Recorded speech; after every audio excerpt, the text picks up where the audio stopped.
If you want a Minecraft world to last long term, it is vital to start it the right way.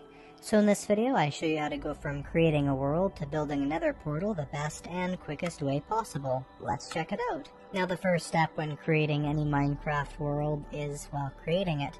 But before you just press create new world, there's a couple things you want to do. Of course, I would recommend naming your world something. Of course, game mode, I would say survival or hardcore in this case. Difficulty, definitely hard in my opinion. Allow cheats off unless you want to cheat. But one quick thing you want to make sure to do is under game rules, go down here to these two numbers and make this number be 1, so sleep percentage is 1, and make the respawn location radius be 1. Now don't touch any of the rest of these, but the reason why you want to do this is that then if you ever have this world turn to multiplayer, you don't actually have to turn cheats on later so that you can have one player sleep. And with your respawn radius being 1, then you can only respawn on a single block instead of a large different amount of blocks. So it's easier to build a spawn kind of area where you can have a singular block that all players spawn on. And press done on there. You can go to more world options and of course put in your seed if you have one. I actually have a playlist for some awesome Minecraft 1.18 seeds, or you can leave it blank for a random seed if you want. Then press create new world. And now here's how you start the world in-game the best way possible. Alright, the second that you render into a new world, of course the first thing you want to do is punch a tree. That kind of goes without saying, but definitely go and grab your first tree.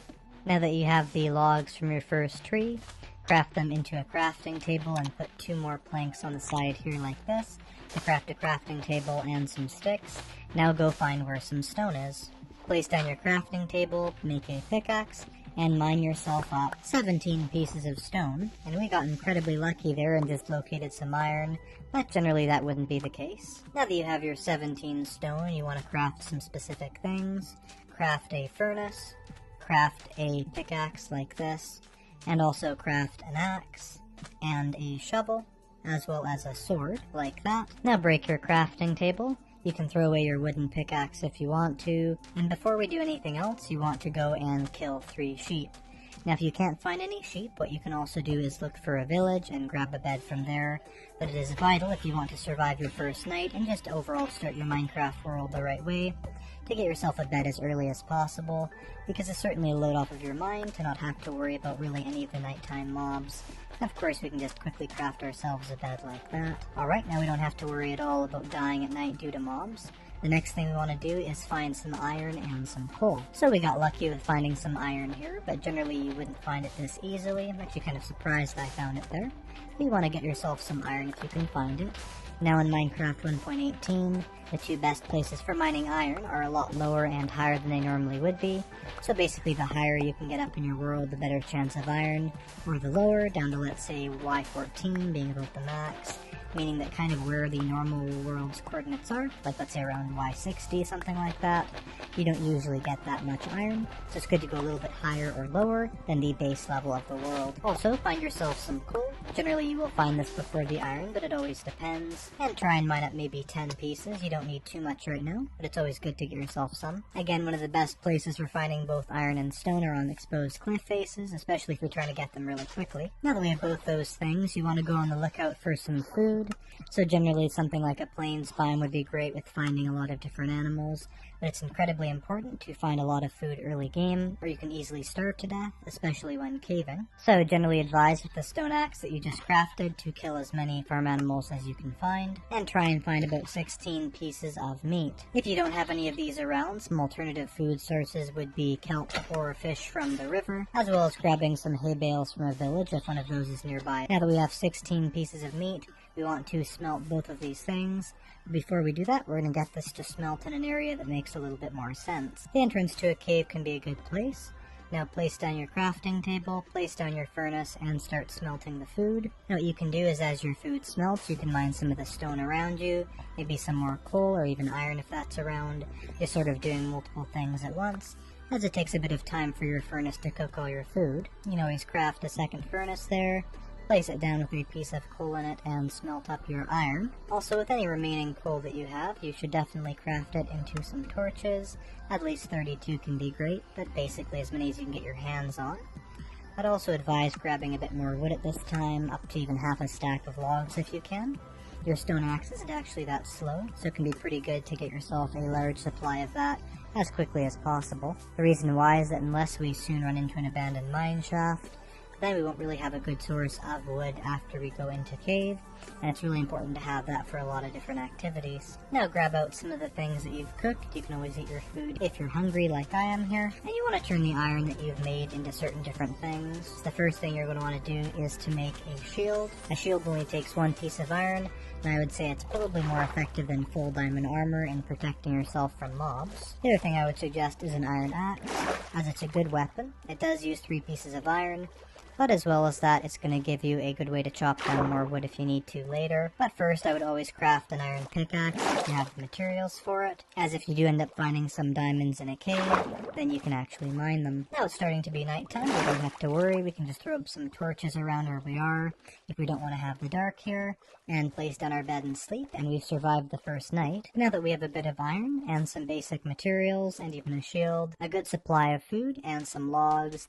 our big step now is to find diamonds. So what I would generally suggest doing is having your shield in your offhand, torches in your main hand, and more or less running through a cave with the torches in your hand, lighting it up as you go, and looking for a place that goes deeper. You want to go as low down as you can. This cave seems to go rather low. In fact, it does. We almost went off a cliff there.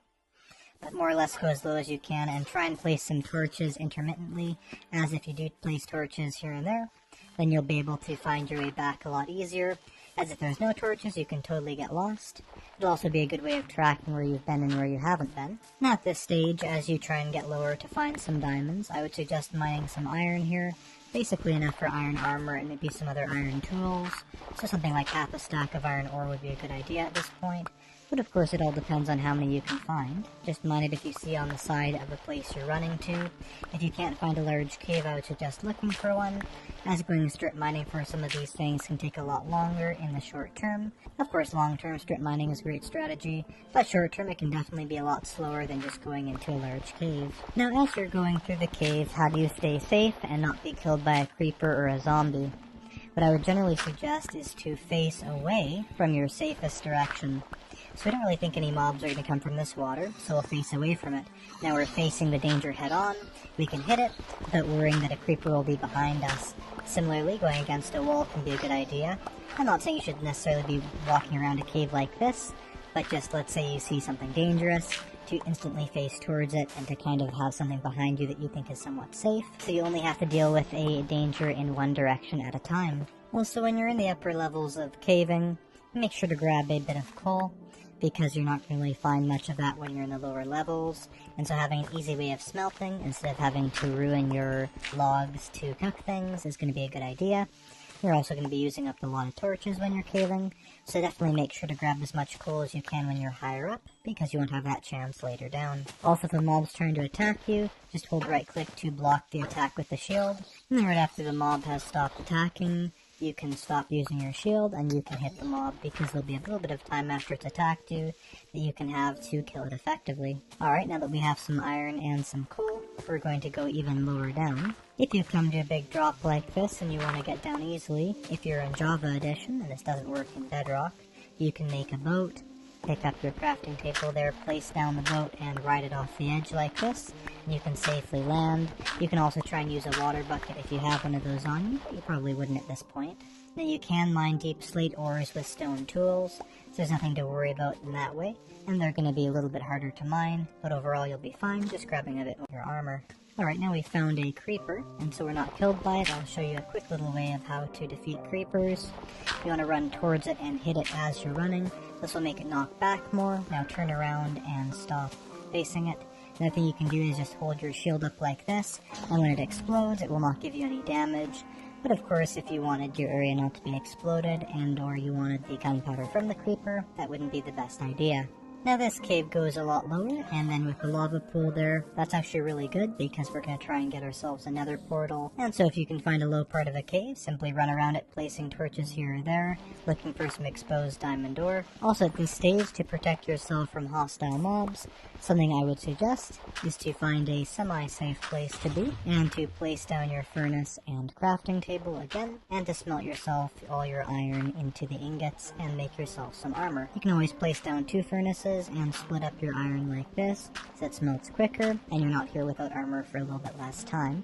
Once you get a little bit of extra iron for it, I would also suggest crafting a bucket and going to the nearest water you can find and picking it up, as having a source of water will save your life many times, not only in resisting fall damage, but also for a lot of other useful purposes, like let's say planting crops. Now if you have a large lava pool, and you have at least 2 buckets, in fact you technically only need 1, but it's basically impossible without 2, you can then make another portal with just buckets, and I'll show you how to do that right now, but generally you would want to make it with a diamond pickaxe. Now go over to your lava pool and turn some of it into obsidian like that, pick up some lava, and then place down the water, and place down the obsidian next to it like this. Then pick up another piece of obsidian, and place it down in the water like that. That will give you the basis of your portal so far. Now pick up your water again, and place down 2 blocks here. You can place down the water here, and then the obsidian here. And pick up some more lava again, and place down the water on the other side and the obsidian here, and then place these cobblestone 2 higher, and then grab some more lava, place it up here, place the water next to it. Now once we've gone 3 blocks up, and we grab another bucket of lava, we can actually do this part of it a little bit differently. So we're going to place the blocks right here, then we're going to place the water in the corner, and we're going to place the lava in the center, so sort of like the opposite of what we've been doing. Then we're going to grab our bucket of lava again, and place it again in the center, with our water on the side. And now we have the nether portal shape. We can simply mine out the cobblestone here in the center, and we can light it. But how are we going to light it? Well, thankfully, especially when you're at the deep slate layer, there's still gravel that spawns here. It's really easy to pick out without the stone being there. So simply mine that up, especially if you have a shovel, this will be a lot quicker. And there's a 1 in 10 chance to get a piece of flint and steel from this. And we can simply craft this with one of our pieces of iron into flint and steel, light the portal, and now we have a way to go to the nether. But let's say you want to do this with a diamond pickaxe, I'll show you how to do that process as well. Alright, now that our iron is smelted, we're going to break these furnaces right here and craft as many pieces of armor as we can. A cool trick is to craft multiple pieces at once. So for instance, if you make a shape like this, then make a shape like this, and then make 2 here and 2 here. You can simply take out each piece in order just like that, which I think is pretty cool. And you can place them on here. And of course the biggest piece is the chest plate, which takes 8. If you can't build that, that's fine, but I would generally suggest getting as many pieces as you can, as of course each one you have you're a bit safer. Also when you do have your water bucket, make sure to have it on your hotbar. You'll definitely find that useful, especially if you end up getting on fire by, let's say, a zombie or by going in lava by accident. If you do have a mob attack you just cannot avoid, especially something like a skeleton, I would suggest getting near to it, and the second it hits you, to basically have it hit you, get your shield down. If you have a big group of mobs like this, it's always important just to hold your shield up and basically just resist the attacks here. Sometimes the mobs will even fight each other, and never forget to eat food when you're attacking mobs, especially when you have a low amount of health, because then you will regenerate your health really quickly. And again, this can also be very important, as well as having a good amount of armor. And it looks like we found some diamonds, so we can mine that, but of course we have to mine it with a iron pickaxe. It's a good thing we made that earlier, or we wouldn't be able to. Sometimes you'll get unlucky and you'll just find one, and I think we might have just got unlucky here, and we literally just found one there. So we're going to keep looking. What you want to find is about 5 diamonds, and that'll give you a good basis to craft some essentials with. If you are having a bit of trouble finding diamonds, a couple diamond finding tips. One of them is the lower you are, the more diamonds you're going to find generally. Of course that doesn't always happen, but just statistically. Another thing is if you find an underwater part of a cave, there is a rule where diamonds will spawn a little bit less if they're exposed to air. So if you have an area that's exposed to water, you will find generally more diamonds underneath there. Also, when looking for diamonds in a cave, never forget to look up. Now, of course, be careful not to be ambushed by mobs while you do this, but a lot of the diamonds you find won't be on the floor. For instance, if we look up here, you can see there's a diamond sticking out right there. We wouldn't have caught if we were just sort of looking at the floor the entire time. And that actually turned out to be 3 diamonds. Also in Minecraft 1.18, there's a massive variety in how many different diamonds you find. Anywhere from 1 diamond per ore cluster all the way up to something like 18 or 20. So always be aware of that. If you're trying to find diamonds, you may find a lot or a very small amount. And we finally found our last bit of diamonds here to get at least 5. And now that we have these diamonds, we can leave the cave. But before we do that, we are going to try and grab a little bit more iron to make sure we have the full iron armor and tools, and a bit extra, as we're definitely going to need a lot of that. If you do happen to find a lot of iron in deep slate that generate together, that is called an iron ore vein, and you can find a massive amount of iron there. And by massive, we're talking up to literal tens of thousands. You can even find these clusters right here of raw iron, which are a block of raw iron, which gives you 9 raw iron, which is an awesome deal. But one other thing we want to do is to craft our diamond pickaxe. And now that we have the diamond pickaxe, we want to mine exactly 14 pieces of obsidian. You can always mine them.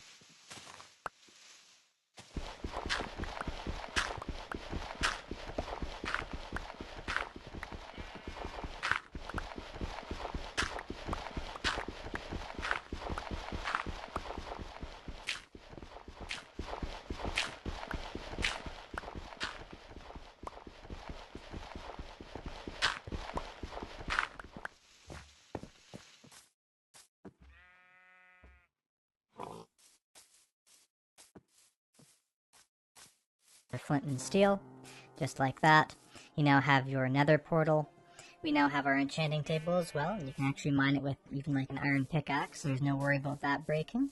Of course, mining some lapis lazuli while in a cave is a great idea, so you can enchant on here right away. And also having some gold, so you can have a gold helmet with the piglins is a good idea as well. And we now have full iron armor, a diamond pickaxe, a diamond sword, a nether portal, an enchantment table, a shield, and a whole lot of other items here as well. And